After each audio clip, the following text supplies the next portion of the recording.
Obviously, it's huge to come out of one of these games with a win. Divisional opponent, very tough opponent. I thought they did a tremendous job and played very hard and played well.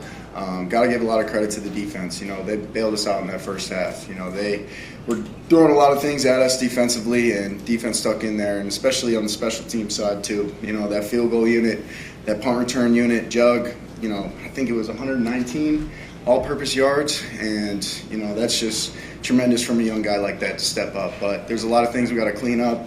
Got to be better on third down, and we're on to Atlanta now. JJ, what was kind of your reaction when you got the play call that was going to be the read option in the red zone there? I was absolutely fired up. It was like the perfect time to call it. Coach McCown actually brought it up in his little pregame speech at the hotel, and he was talking about how he was running Wanda Bear, that's what we call it, in 2013, and I was probably running in 7th grade somewhere, but I was actually 10 at the time, so it was pretty close on that one. But yeah, it was just a perfect play call. The offensive line did a great job. TJ with that block on Jaquan, and just finishing the job. That was one of my favorites for sure. You talked a ton in the lead up just about how you wanted to stay in the moment. How well were you able to do that amid what that just was? I felt like I did a really good job with that, and just feeding off the energy of my teammates and my coaches helped me out tremendously.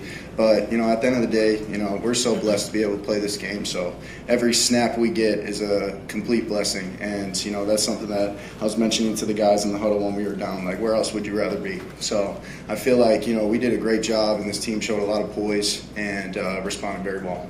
After the pick six, like, what's your mindset at that point? I mean, that's certainly a momentum swing there in a lot of ways. What's your mindset, and how do you move past that?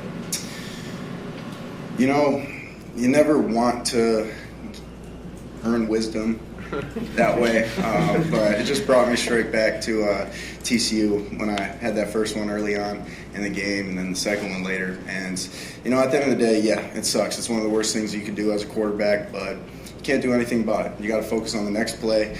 Defense kept us in it the whole time, so it was just on our shoulders to just go out there and execute and play as one and move on from that. That's one of those things I don't really hang on, and I was really grateful the way Coach McCown and Coach O'Connell handled it, and it was everyone on the same page. All right, that happened. Next play.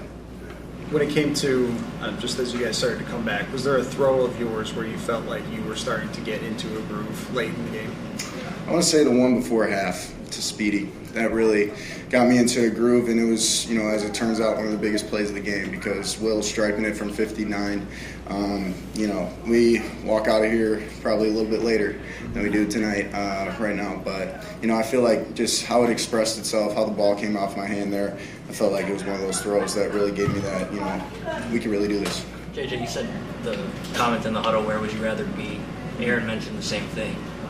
Have you always had that mentality in the huddle, or is that something that just came over you tonight? I've never actually said that before, but I feel like it was at the perfect time.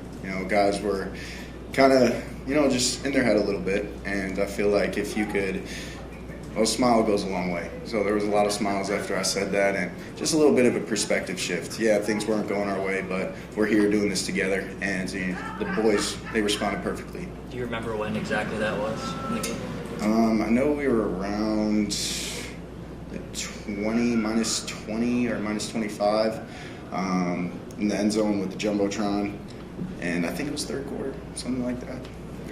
JJ, it looked like late after one of the touchdowns, Kevin came over, kind of like patted you on the head, and you guys, what was your favorite moment working with him tonight? My favorite moment working with KO was probably just the whole game, like how he managed it. They showed a lot of things that we didn't expect, and the calm, cool, collected nature that he had, just gave me so much confidence to, try to filter that into my teammates as much as possible. But after that, running touchdown and seeing how fired up he was, that was really special. JJ, at any part did you, maybe after the game, take in the larger picture of how long it took you to get to this point? I think I'll feel that on the plane ride home.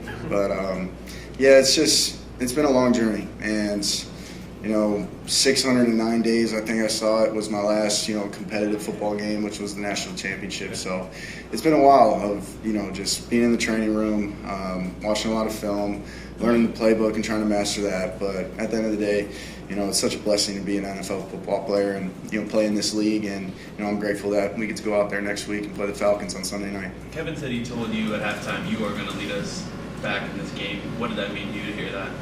And everything. That guy is, one of the best, if not the best, head coach, in my opinion, in the National Football League. So any kind of compliment or belief like that, it means the world. And, that just gave me all the confidence to go out there and just execute the ball plays and, have a fast arm and make quick, decisive decisions.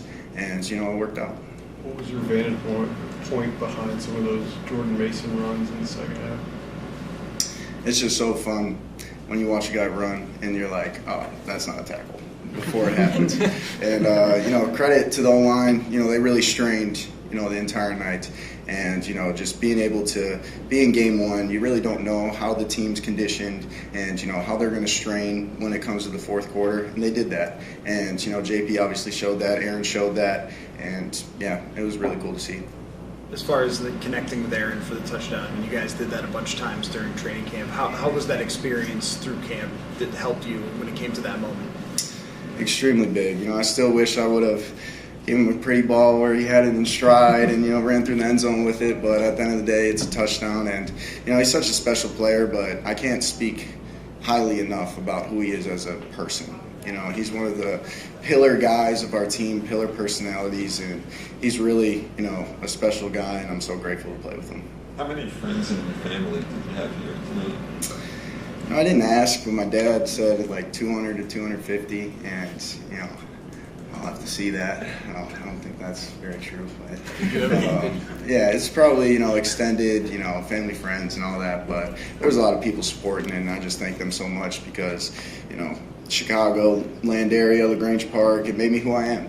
And, I appreciate being able to be out there and have the opportunity to play in front of those great human beings. And, it was great, but it's on to the next one now. Couple more for JJ.